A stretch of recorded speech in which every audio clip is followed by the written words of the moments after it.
Welcome to wrestling remakes Tamil channel. இந்த வீடியோவில் எதை பற்றி பார்க்க போகிறோன்னா, ஒரு சில இன்ட்ரெஸ்டிங்கான அப்டேட் தான் இந்த வீடியோவில் பார்க்க போகிறோம். 4 நிமிஷத்துலேயே மொத்த அப்டேட்டுமே தெரிஞ்சுக்கிறோம். வள நான் இழுக்க விரும்பலை. ஸோ ஓகே, டைம் யூஸ் பண்ணால் வீடியோக்குள்ளே போயிடலாம். அதுக்கு முன்னாடி இன்றைக்கி எனக்கு கொஸ்டின் என்னென்னா, ரெஸ்ல்மேனியா 41 லோகோ என்ன? ஆப்ஷன் ஏவா, பியா, சியான்னு சொல்லி மறக்காமல் கமெண்ட் பண்ணுங்கள். ஸோ ஓகே, இந்த வீடியோவில் பார்க்க போகிறது எல்லாத்தையும் ஃபஸ்ட்டு ஆர்டராக சொல்கிறேன். நம்பர் ஒன் என்னென்னா, ரா வந்து இப்போ நெட்ஃப்ளிக்ஸில் வரப்போகுது. அதுக்காக 2025 ரா நெட்ஃப்ளிக்ஸில் வரனால இப்போதைக்கு ஒரு ஃபேன் ஃபேண்டாஸ்டி அப்படின்னு ஒரு ஷோ வந்து வச்சாங்க. அந்த ஷோவில் என்னென்னா, சிஎம்முக்கு தான் மெயின் ரோலே. சிஎம்முக்கு வந்து பார்த்திங்கன்னா ஏகப்பட்ட கொஸ்டின் ஆன்சர் பண்ணுறாரு. அதில் மெயினான கொஸ்டின் வந்து இதுதான். அந்த கேட்டிருப்பார், நீங்கள் ரெசல்மேனியாவில் ஒரு மேட்ச் பண்ணணும், ட்ரீம் மேட்ச் பண்ணணும் அப்படின்னா நாங்கள் சொன்னால் 2 ட்ரீம் மேட்ச் பண்ணுவீங்களா அப்படின்னு கேட்டிருப்பாங்க. First match CM Punk versus Stone கோல்டுக்கான ஒரு மேட்ச் வந்து சொல்லியிருப்பாங்க WrestleMania 41. So okay, Stone Cold வந்து இப்போ தான் ரிட்டையர் ஆனால் திருப்பி வந்தால் அகைன் ஒரு மேட்ச் கம்ப்ளீட் பண்ணால் ஓகே, ரெசல்மேனியா 41 பண்ணலாம். அடுத்து ராக் வர்சஸ் சிஎம் பங்கான ஒரு மேட்ச்சு. எதுக்கு டே 1 டே 2 ரெண்டே இருக்குல்ல, டே 1ல் ஸ்டோன் கோல்டை ஃபினிஷ் பண்ணுறேன், டே 2ல் ராக்கை ஃபினிஷ் பண்ணுறேன் அந்த மாதிரி சொல்லியிருப்பார். ஏன்னா டே ரெசல்மேனியா பிளானு ஏற்கனவே ரோமன் வர்சஸ் ராக்குன்ட்டு சொல்லி எத்தனை 3 வருஷமாக இழுத்துக்கிட்டு இருக்கீங்க. சிஎம் பங்க் வர்சஸ் ராக்கான மேட்ச் வந்து நடக்கும் பாசிபிலிட்டி இல்லை. ஆனால் அதுக்கு பதிலாக ஸ்டோன் கோல்டு வர்சஸ் சிஎம் பங்கான ஒரு மேட்ச் வந்து நடக்கலாம் சான்ஸ் இருக்குது. ஏன்னா ஸ்டோன் கோல்டு வந்து இந்த வருஷம் ரெசல்மேனியாவில் வந்து வரப்போகிறாரு. 2025 ரெசல்மேனியா வரப்போகிறாரு. மேபி சான்ஸ் இருக்குது. அடுத்து நம்பர் டூ என்னென்னா, இப்போதைக்கு ஒரு சில பிக்கெல்லாமே வைரல் ஆகிக்கிட்டு இருக்குது. அதாவது சோலோ சிக்கோ ஃபேஸை பாருங்களேன், ஒரு பேபி ஃபேஸ் வேறு லெவலில் இருக்கா, அதெல்லாம் குழந்த மாதிரி கொழுகுலுன்னு இருக்கான். மித்த 2 பேர் பார்த்தீங்கன்னா, நெக்ஸ்ட்டு பார்த்தீங்கன்னா நம்ம டேங்கலோவா பாருங்கள். அவர் பார்த்தீங்கன்னா இப்போயுமே காமெடி பீஸாக தான் இருக்கார். இவரை வச்சு நம்ம தனியாக ஒரு தரமான ஒரு வீடியோ போடலாம் போல இருக்குது. அந்த மாதிரி இருக்குது, வச்சு ஃபன் பண்ணுறாங்க இவரை வச்சு.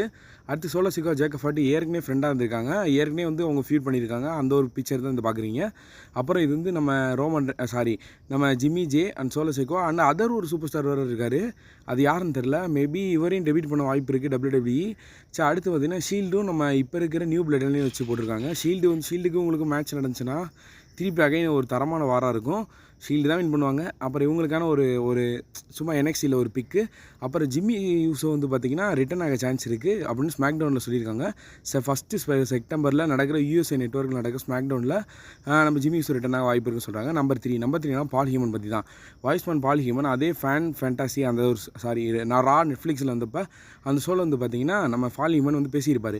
என்னென்னா, நீங்கள் எதிர்பார்க்காததை எதிர்பார்க்க போகிறீங்க அந்த மாதிரி சொல்லியிருப்பார். அதாவது என்னென்னா, நியூ பிளட்லைனுக்கான நியூ டெபிட் வந்து வர சான்ஸ் இருக்குது. அகைன் வந்து சோலோ சிக்கோ இன்னும் பில்ட் பண்ணலாம் டீமை. அடுத்து செகண்ட் வந்து ரோமன் ரெய்ன்ஸ் இப்போதைக்கு ஜேக்கப் ஃபார்ட்டிட்ட அடி வாங்கி மொத்தமாக ஒரு டீமே சேர்ந்து பவர் பாம்லாம் கொடுத்துருப்பாங்க. இதுக்கப்புறமா ரோமன் ரெய்ன்ஸ் அவர் டீமை ரீயூனியன் பண்ணுறதை நீங்கள் பார்க்க போகிறீங்க. அதாவது நெக்ஸ்ட் ஒரு ஸ்மாக் டவுன்லேயே அடுத்து எப்போ ரோமன் ரெய்ன்ஸ் ரிட்டன் திரும்பி வராரோ அந்த டைமில் அவருக்கு ஒரு இன்னொரு ஆப்போனன்ட் கூட இருப்பாங்க அந்த மாதிரி வந்து சொல்கிறாங்க. அது யாருன்னு தெரியல. மேபி ஜிம்மி யூஸோவாக இருக்க சான்ஸ் அதிகமாக இருக்குது. இன்னும் ஜில்லா ஃபார்ட்டி ஏகப்பட்ட கேரக்டர் இருக்காங்க. ஜே யூஸோ அண்ட் செமிசைன் ஓஜி பிளட்லைனில் ஏகப்பட்ட பேர் இருக்காங்க. அப்புறம் பால் ஹியூமன் என்ன சொல்லியிருப்பாங்க, நான் ஒரு ட்விஸ்ட் அடிக்கவும் சான்ஸ் இருக்குது அந்த மாதிரி சொல்லியிருப்பாங்க. நம்பர் ஃபோர் ரா வந்து நெட்ஃப்ளிக்ஸில் வரப்போது. அதோட பிக்சர் தான் பார்க்குறீங்க. அதில் வந்து Paul Heyman, Roman Reigns and Cody Rhodes இருக்காங்க. என்னடா அது இந்த மாதிரி இருக்குது, ஸ்மாக் டவுனில் இருக்க சூப்பர் ஸ்டார் ராவில் போடுறீங்கன்னு மேபி சான்ஸ் இருக்குது. ரா நெட்ஃப்ளிக்ஸ் வரதுக்கு முன்னாடி டிராஃப்ட் பண்ணலாம். அதனால ரோமன் ரெய்ன்ஸ் அங்கே போகலாம் சான்ஸ் இருக்குது. ஏன்னா வந்து நெட்ஃப்ளிக்ஸ் எல்லாம் பார்க்கணும்ல, காசு கட்டி அதுக்காக பண்ணுவாங்க. போன வாரம் ஸ்மாக் டவுனில் பார்த்திங்கன்னா ரோமன் ரெய்ன்ஸை அடித்து படுக்க போட்டுருவாங்க.